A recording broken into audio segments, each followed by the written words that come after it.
आपण आपली सावली नेहमीच पाहतो, पण काय होईल आपल्या मागे असणारी आपली सावली जर आपल्या समोर येऊन उभी राहिली तर? चला जाणून घेऊ या कथेत. महेशला आज ऑफिसमध्ये खूप काम होतं. सर्व फाईल्स आजच्या आज पूर्ण करून हव्यात अशी त्याच्या बॉसची ऑर्डर आली होती. साला, आजचा दिवसच खूप खराब आहे, तो स्वतःशीच पुटपुटला. हळूहळू त्याचे सहकारी काम संपवून घरी जाऊ लागले. ए महेश, झाल्या की नाहीत फाईल्स रेडी करून? त्याच्या एका सहकार्याने त्याला विचारले. नाही, अजून 5-6 फाईल्स तरी बाकी आहेत, तो वैतागूनच म्हणाला. लवकर आवर, घड्याळात बघ किती वाजलेत. हो हो, लवकर आवरतो, चल मी निघतो, असे म्हणून तो सहकारीही ऑफिसमधून बाहेर पडला. महेश पुन्हा आपले काम पटापट उरकू लागला. फायनली झाल्या एकदाच्या फाईल्स तयार, असे म्हणत त्याने त्या फाईल्स त्याच्या डेस्कच्या ड्रॉवरमध्ये ठेवून त्याला लॉक केले. लाईट्स ऑफ करून तो आता ऑफिसमधून बाहेर पडला. समोर वॉचमन उभा होता. त्याने महेशला, काय साहेब, आज एवढ्या उशिराने निघालात? तो म्हणाला.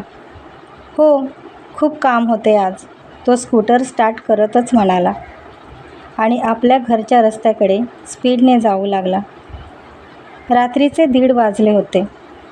रस्त्यावरती पुढे जाऊन त्याची स्कूटर दचके देत देत थांबली.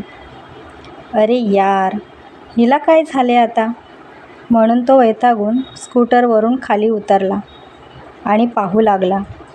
त्याच्या गाडीचे पेट्रोल संपले होते. आता काय करायचे? इथे आसपास कुठे पेट्रोल पंपही नाही. तो थोडा वेळ विचार करू लागला. तो आपली स्कूटर घेऊन पायी चालू लागला. त्याचे घर 1-1.5 तासाच्या अंतरावर राहिले होते. चला पटापट जाऊ, तसंही घर आता थोड्याच अंतरावर आहे, तो स्वतःशीच म्हणाला. रस्त्यावर लाईटचे खांब होते, त्यामुळे रस्ता स्पष्ट दिसत होता.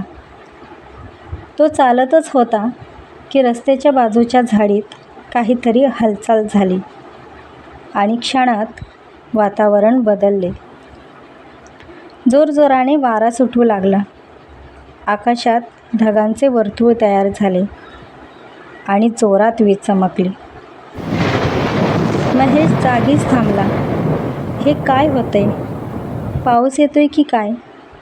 तेवढ्यात एक लहानशी दिसणारी काळी आकृती त्याच्या समोर हळूहळू मोठी होऊन उभी राहिली. महेशला हे काय होतंय त्याला समजेनासे झाले. तो त्या आकृतीकडे बघत हळूच 2 पावले मागे सरकला. तशी ती ही काळी आकृती जी त्याच्या समोर उभी होती 2 पावले मागे सरकली. महेश जागीच थांबला. त्याने आपला उजवा हात वर केला, तसे त्याही आकृतीने आपला हात वर केला. जसा तो पुढे येई तशी तीही आकृती पुढे येई. महेश खूप घाबरला. भीतीने त्याच्या अंगातून घामाच्या धारा वाहू लागल्या. त्याला खूप ओरडावंसं वाटत होते, पण तोंडून आवाज निघत नव्हता. तो स्तब्ध त्या आकृतीकडे पाहत होता की अचानक त्या काळ्या आकृतीने त्याचा गळा पकडला व जोरात दाबू लागला.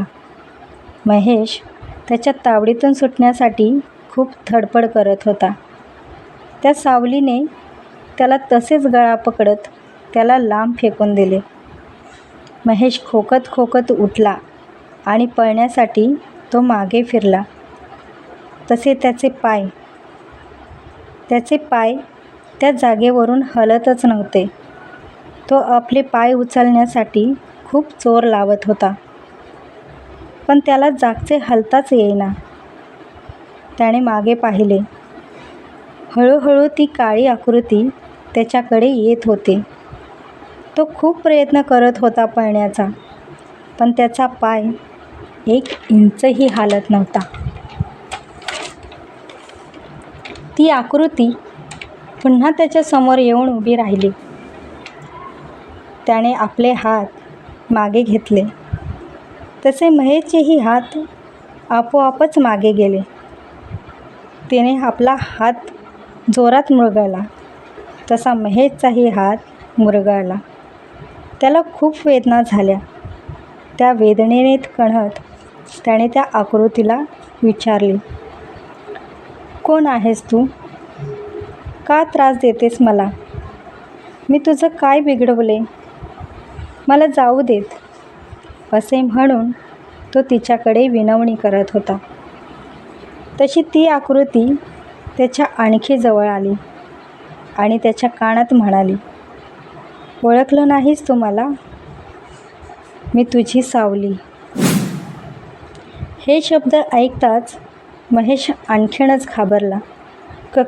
काय? माझी सावली? असे त्याच्या तोंडून शब्द निघाले. हो, मी तुझीच सावली. सांग, कसं जाऊ देऊ मी तुला? काय तू होऊ शकतोस माझ्यापासून वेगळा? इतक्यात पुन्हा जोराचा वारा सुटला.